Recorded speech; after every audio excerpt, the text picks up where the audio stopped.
And then when we have enough joy and happiness, maybe we are stronger in order to handle the block of pain, sorrow, fear in us. I think this is a very scientific way of approaching feelings. Because if a doctor judges that a patient is too weak, he would not allow surgery to take place right away. The patient should acquire some kind of strength in order to undergo a surgery. And this is the same here. Maybe we need some nourishment with joy and happiness before we can handle the block of pain and sorrow in us. That is why the fifth and the sixth exercise go first, and then the seventh come later.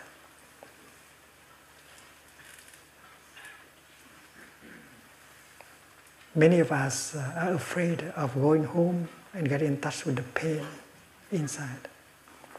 We are afraid of being overwhelmed by the pain. That is why our practice is to run away from our pain. But the Buddha recommends the opposite. Go home and take care of your pain. And you can do that without fear, because now you know how to generate energy of mindfulness and concentration. And you are strong enough to go home to yourself, to recognize the pain in yourself and listen to it and transform it. Hello, my little pain. Hello, my little anger. I know you are there. I'm home to take care of you. I do not want to cover you up with consumption anymore. We consume not because we need to consume. We eat, we watch television, we have a conversation, not because we need to do them, but because we don't want to go home and touch the suffering inside. So even if the television program is not interesting enough, we do not have the courage to turn it off, because we are afraid that we have to get in touch with the suffering. So the practice of mindful breathing, the practice of mindful walking can help generate that energy of mindfulness, so that we can go home to us, recognize and embrace our pain and heal. That is the teaching of the Buddha.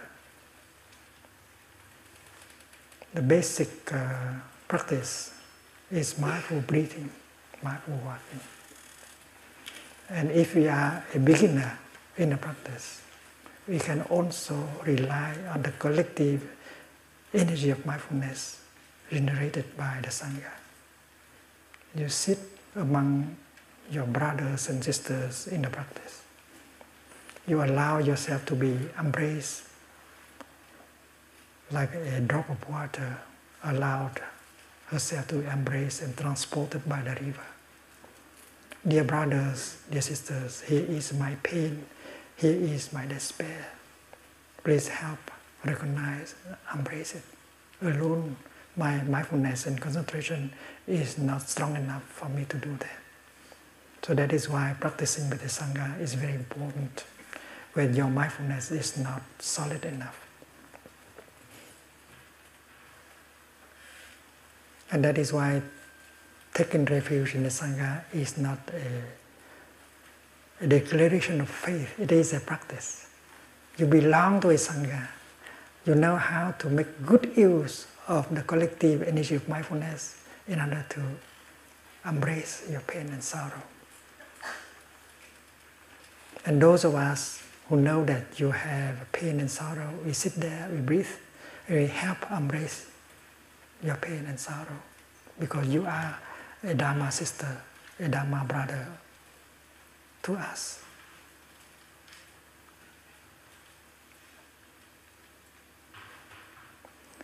So when the pain manifests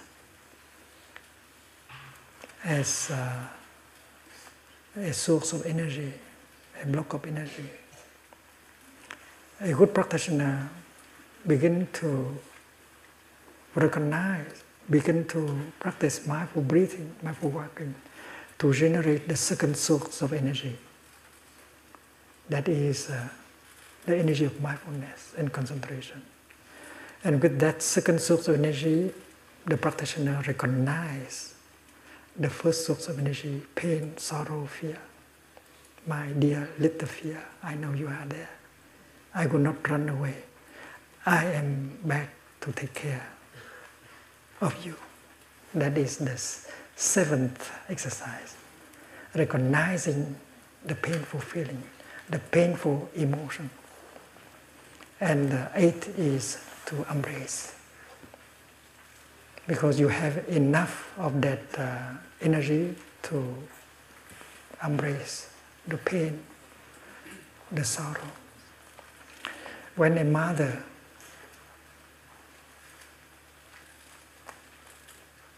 hears the cries of the baby, she puts anything she's holding down. She goes to the baby's room and pick the baby up and hold the baby like this tenderly. So as a practitioner, we do exactly the same thing. The pain, the sorrow in us is our baby. We should not try to run away from it. We have to be there for our baby. We have to recognize it. And the mother does not know what is wrong with the baby yet. But the fact that she's holding the baby tenderly like that can already make the baby suffer less.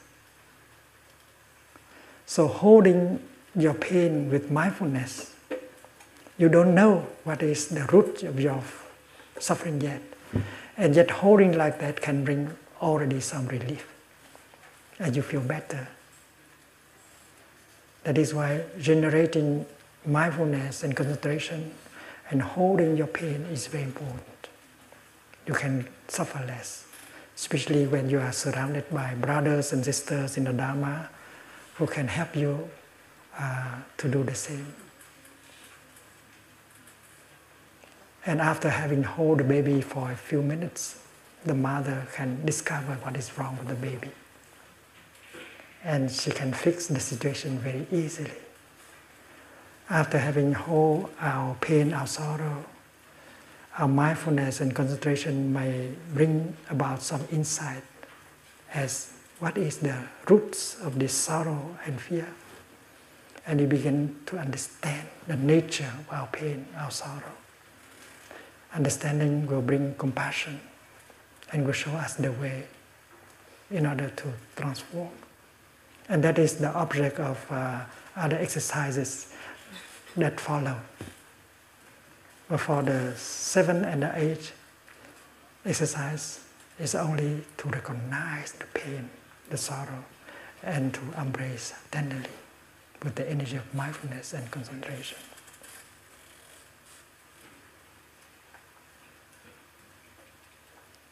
We shall continue tomorrow.